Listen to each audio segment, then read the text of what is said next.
Hey guys, it's Mitch. How's it going? We're back for some more Wetworks. So more awesome art and terrible story, right? Well, this one actually kind of regresses a bit towards the mean in both directions at least. So that's something. So anyway, yeah, we're going to do Wetworks number 3 today. So just before we get into it, if you enjoy the channel, if you feel like you might want to help out a little bit, what you can do is in the description, there's a link to my Patreon. And if you subscribe there, that'll give you access to everything I do from the Blood Force stuff to the YouTube videos before they come out on YouTube, as well as some Patreon exclusive content. So yeah, we're back to Wetworks. This is the third consecutive month that we've gotten a Wetworks comic. And of course, Whilce had a whole bunch of time before this where he was on hiatus. And I imagine he wanted to give himself a bit of a run-up. So I think that was probably what he did, like get a couple of issues under his belt so that he would have a bit of leeway going into the release of the series. There is a hiccup immediately after this, of course, where we get a month without Wetworks comics, and that will be the pattern going forward. Wetworks was one of those comics that was notorious for not coming out on time. But anyway, it's here now, so let's enjoy the art while it's here. We might as well start with the cover. I got like mixed feelings about this cover. It's kind of a standard shot of the dude standing here, but because his situation has changed where now he's glowing blue instead of being silver metal, that's intriguing, I suppose. It doesn't fully get addressed in this issue, although we start to see the beginning of it. But this will become what Grail TM turns into very shortly. And I'm not a fan of the tiny see-through logo here, where you have, you also got the image box way down here in the corner. It wouldn't have been that hard to just throw the normal logo up here. Just put Grail's head in front of it and then get the box over here in the corner. As it is, it's one of those things where, and because this is the first time we're seeing Grail look like this, if this was out on the stands, you saw it there, you'd be like, I'm not sure which comic that is for a quick second. Anyway, it's not one of the best covers. Whilce doesn't do great covers for Wetworks. That's just how it is. Yes, I'm pulling out the X Factor covers now. That's a great one. Iceman is being hunted from all sides. Awesome shit. Also very good. One Must Fall. One of my favorites, probably. And you know what? Any of these shots where people are going out in every direction, when you got a team book, it pretty much always works. And that's kind of a variation on that. Yeah, no, it's pretty great. And you even get some interaction with the logo, with the little cords and shit in front. They always got to do interaction with the logo, eh? Every single time. Yep. That one, of course, kind of iconic now. Okay. Not the best one, but still pretty good. That one might be the best one, actually. With the central conflict and then everybody reacting and all sorts of crazy fucking chaotic horse shit going on around it. That's some pretty good stuff. And then you go from that to Grail taking it easy. Just, I don't know. Not quite the same. All right, so let's get into this. This is, of course, going to be Whilce on plot and pencils, so doing Marvel method. Brandon Choi on dialogue, so filling up word balloons. Scott Williams on inks, which doesn't always mesh the best with Whilce, because Whilce has a style that at least seems largely improvisational, while Scott Williams can be a little too exact sometimes. It looks fine most of the time in this, though.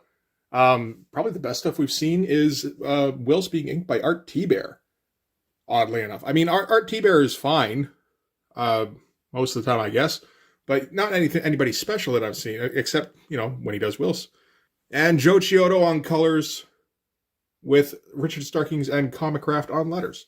So still kind of rolling out the red carpet for Whilce to try and get Wetworks to be, a success. And we're going to start off with Craven, who is the head of I.O., or one of the I.O. divisions, advising the president about what's been going on with the Wetworks unit. Which, maybe it's the fact of looking at it in a post-Jason Bourne world, which, this does not take place in. This is about 10 years before Jason Bourne, 15 maybe. But, if you got your Black Book super assassination squad, then you don't advise the president about it. But whatever. Again, this is everybody's advised on every level. Why not? And Craven is going to sell the idea that Wetworks were in league with the vampires. So if you remember what went on before, the original mission that the Wetworks team got sent in on, they were supposed to wipe out a bunch of insurgents. And then the insurgents turned out to be vampires. And the vampires were protecting these gold symbiotes that we don't really know anything about. And then the Wetworks guys ended up taking those symbiotes, which gave them all like super strength, super durability, all this shit. And they were able to shoot their way out of both the vampires trying to kill them and the IO guys trying to do a plausible deniability on them. So that was most of issue 1. Issue 2, we learn more about the vampire clan, which has typical vampire storyline stuff where there's a blood queen and there's this other upstart vampire, Draken, who is trying to overthrow the blood queen and help vampires take their place at the top of the food chain, over top of the humans, and they're going to subjugate them and shit. Like I said, kind of standard vampire storytelling fare, but pretty early on for that kind of thing. Remember, this is before Blade ever came out. This is before the Vampire the Masquerade stuff. It's not exactly probably original when Whilce is doing it, but it's not well known either. So it's fine to use that idea. And we didn't get a ton else in Wetworks number 2, really, other than the knowledge that Wetworks had hooked up with the Waring Corporation, which is werewolves. Oh, and vampires stole a chemical agent that was going to kill a few million people. Again, not exactly take over the world stuff, but again, like as a first step, it's insidious, that kind of thing. So, Craven is now selling the president on the idea that the Wetworks team was in cahoots with the vampires, and that's why they stole the symbiotes, and that they may also have aided them in hijacking the viral weapon. So to deal with this, they're going to reinstate some bloodthirsty ex-operative named Raymond Lagauche. And pretty decent first page here. Get our big kind of tech page. Whilce is pretty good at those. Always seems kind of effortless when he does it. He doesn't have to go too hard on detail to make it look kind of high tech. And still kind of leaving a lot of white space just so there's a little bit less that he has to draw on. This is the first one where it really started standing out to me that Whilce is intentionally leaving space so that he doesn't have to draw. Previously, it looked more like a design element. This one, it looks more like he's trying to save time. So, we cut now to the Johnny's Savoy concert, which is where the vampires are going to let loose the virus, which they have stored in this giant beach ball thing, which is weird. It's just weird. They've slaughtered all the attendants at the back here, and they're just kind of moving it into the building. There's a whole bunch of detail in here. Like, it's not, he didn't draw every person or anything. A lot of these are just kind of like bubbles. But, like, it's pretty exact looking. Like, nothing looks out of place there. That's fucking wild. And we cut to Johnny Savoy himself, who it turns out is the brother of the Blood Queen. So he's a vampire. We get kind of Vampire Lestat vibes. We're going to find out later that his band are also all vampires, including his guitarist, taken straight from Bon Jovi. Again, great page. Ton of like all this scaffolding stuff. It's kind of thing it maybe didn't take a ton to figure out, but none of it looks out of place. None of it looks like, oh, you messed up the perspective a little bit there. No, it all looks kind of perfect. And Johnny Savoy himself looks great, and like it looks kind of huge. Will seems to occasionally just kind of do himself favors like this, where he just draws a guy like looking straight on to wrap up a page. Again, leaving wide borders, partially probably so that you can fit in all that Brandon Choi dialogue, but also just a little bit less to draw down here. This isn't where it starts getting really noticeable. Not just yet. So the Wetworks team are aware of what the deal is. They're going to helicopter in, or Quinjet in, whatever, and rappel down into the stadium. Great shot. Nice, you can kind of see the uplighting in here. But like this city looks fantastic. Just the right amount of detail. Like this looks like he maybe light boxed an overhead shot, like maybe like a fisheye shot. I gotta think that's it, because if he's just making that up, that's fucking wild. Even these shots here with the buildings, everything looks fucking great. Is it a photo? Actually, let me check that out. I'm not for sure.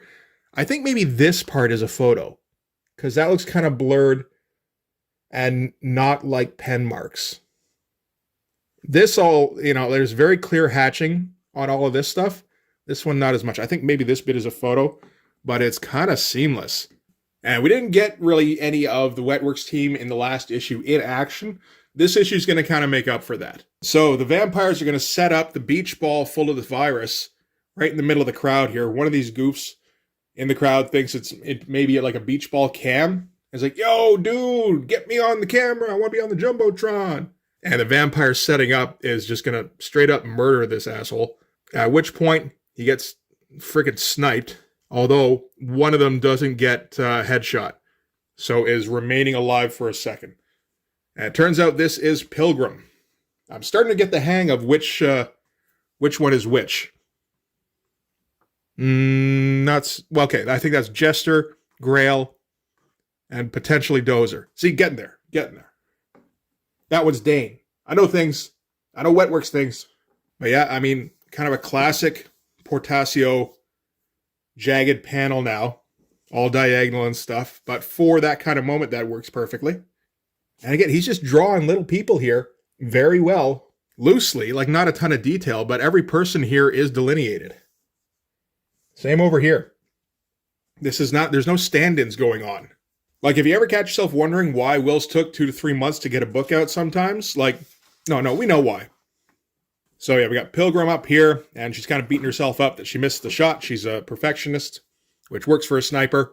And now because she couldn't take them both out with headshots, they've lost the element of surprise. So the vampires are going to go on the attack. So Wetworks is going to have to respond in kind. Mother 1 has deactivated the switch, the remote, that the head vampire here, the Beastmaster, had. So, but the virus can still be set off manually. So they're going to have to basically go down and destroy all the vampires in hand-to-hand. So Dane leaps into action. Again, this great gridwork stuff. I got no problem with this being blank here. It's a nice kind of frozen-in-time moment. And I mean, you're not going to get much here that is worth seeing, and it's just going to conflict with all this crazy shit all over the place. And now we're going to get jagged panels all over the place because the action is starting. Beastmaster tries to hit the switch, nothing happens, so they're going to have to try to run to the beach ball to set it off. All the kind of vampire minions transform into their more feral forms, and they're going to go straight for the band, because that's their secondary priority, is to try and kill Johnny Savoy so there isn't another heir to the throne. All pretty good. Whilce always puts so much detail in everything. Like, there's so much straining on these vampire dudes. It's great shit.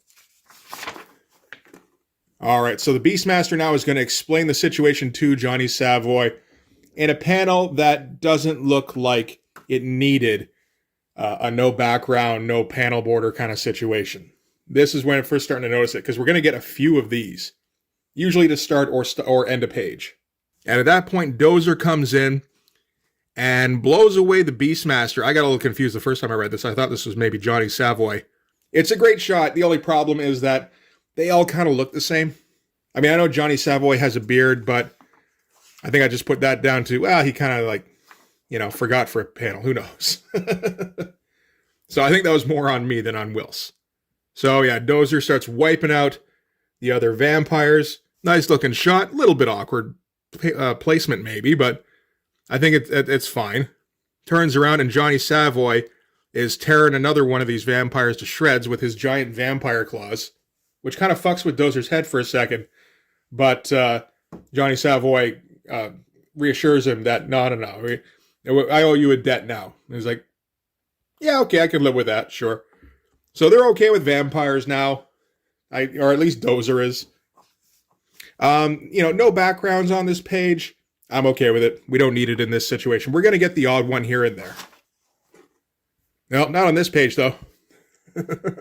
And yeah, again, this is where you really start seeing him opening up the pages unnecessarily. Another vampire has one of Johnny Savoy's dancers, backup singers, something like that. Joker comes in and knocks a whole bunch of blood out of his mouth. Nice shot. Nice and impactful, but didn't do any lasting damage. Stretches out the claws, has the giant fangs here they didn't have a second ago. I guess they can do that at will. And then just kind of shoots them. This is the only problem, I think, sometimes, is that they don't do anything super interesting a lot of the time. They just kind of shoot them straight up or punch them. I mean, it is only issue 3. So, I mean, maybe they get a bit more inventive, but we'll see. And it turns out that the backup singer was also a vampire. And she's cool with Joker. Joker seems to be, kind of okay with her, or at least we don't leave it in a place where there's any animosity between the two. And then another tiny backgroundless panelless panel, 2 on 1 page. I think that was where it was really like, okay, this is getting to be too much. And then another one over here. Like, I like it like once an issue, maybe. Once every 2 would probably be better. And some reporter is there with her cameraman, and they're going to report on this whole fucking thing. They're starting out, there's a headless body right here. And, camera guy's got to get all of that. And then it starts just disappearing. It's like, oh shit, get that too. And then another one starts flying away. And there's just like all this evidence of vampires right there that they can film. And see, like there's some backgrounds. That's good stuff. Nice shadows. The people here all work. And then we cut back to Dozer, who's starting to get overwhelmed by these vampire minions. And they actually start being able to pull apart his symbiote, where it's just starting to come apart like taffy on him.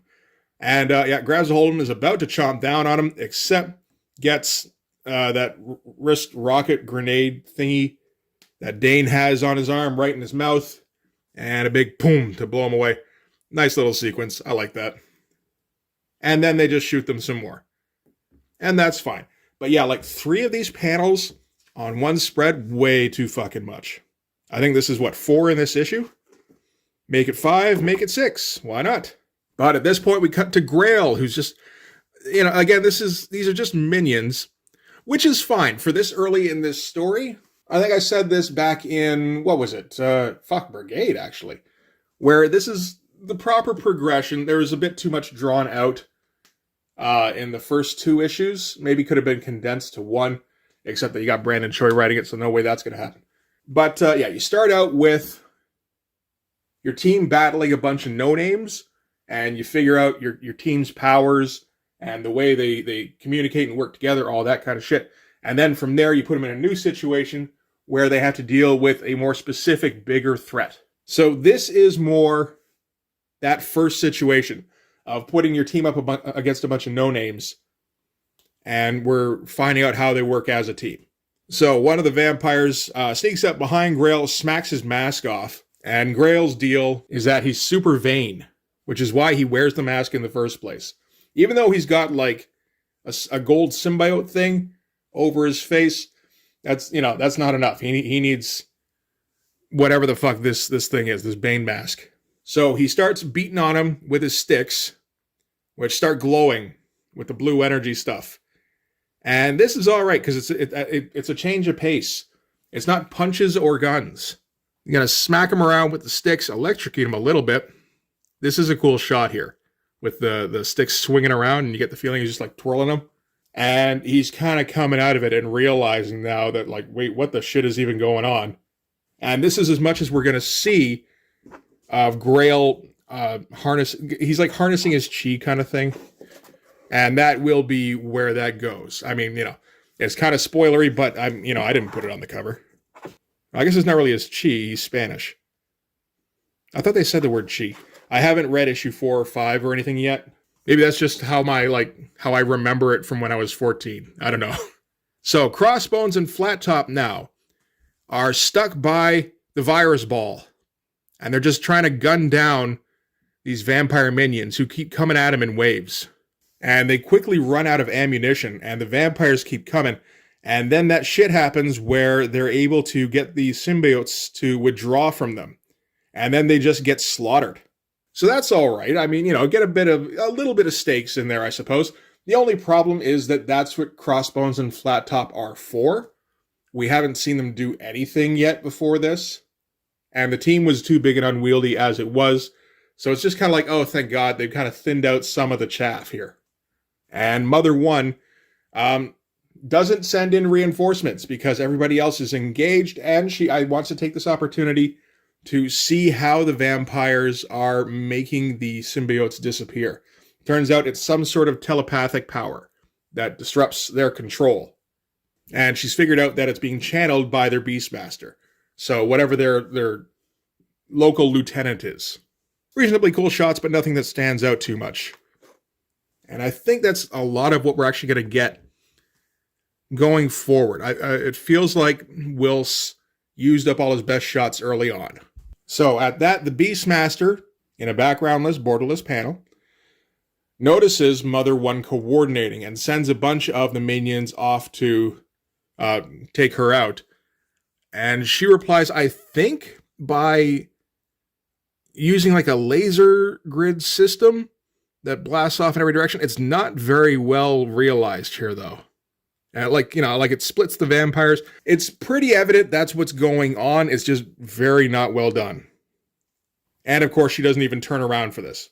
And Pilgrim is watching all of this through her scope. Nice shot with her with the rifle here. And another minion flies up to try and grab her. Again, blank panel. Grabs her by the throat. And looks like Pilgrim's going to get it as well. Which I'd be okay with. Again, there's still too many people.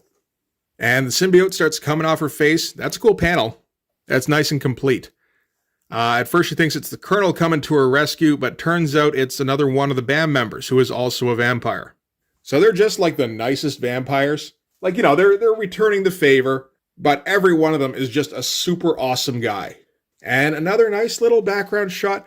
You don't need a ton for that to look pretty sweet with the way Whilce has set it up, all the girders and everything. So now Dane is left to go and check on the virus ball himself, and that's where the Beastmaster is. With no more minions, I don't know if they've all been wiped out. It doesn't really say anything at this point. And he telepathically grabs Dane in not a great looking panel, really. This pose is pretty fucking goofy for a dude being telepathically attacked. But the symbiote starts to retract. All this stuff is fine. And then Dane seems to resume control over it and get it back over his skin. And he's able to turn the telepathic attack back on the Beastmaster. At which point the Beastmaster realizes that he must be the one. The Blood Queen's secret. Crazy looking fucking panel here. As I suppose he dies of some of the telepathic attack. And it's like they're trying to plant seeds that he's the Blood Queen's consort, but I think we figured it out pretty clearly in issue 2 there. But whatever, you gotta go through the motions, right? And that seems to be it for the vampire attack. Another backgroundless panel. It looks fine. It looks great. All the figures look great. All the blood splatter. Whilce is really good at blood splatter. The only thing is, it doesn't feel like it would have taken a lot to, just put, because this is on the stage, right? So just, put a few lines in here that are kind of perspective-y, and the shadows, and maybe, some more blood splatters. It feels like just, Whilce got the page done and then moved on. And they talk about how the flat bones and cross top were both killed, and their bodies were taken away by the vampires. And now the Night Tribes are going to be at war with the Wetworks guys, so they better look out. And then we cut to that reporter going through her footage. And none of the vampires showed up in the footage. You get the blood here popping out with from the shots and everything. This is supposed to be that shot of that one vampire flying away.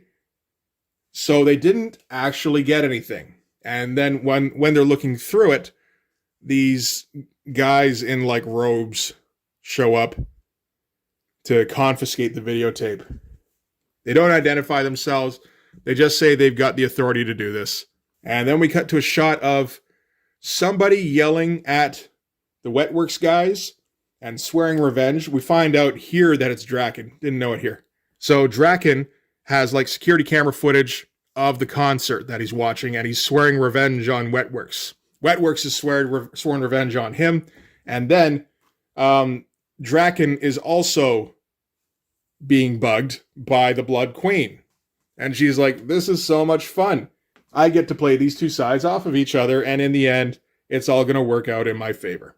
And that's where we end issue 3. Not a bad issue, I gotta say. Oh, we got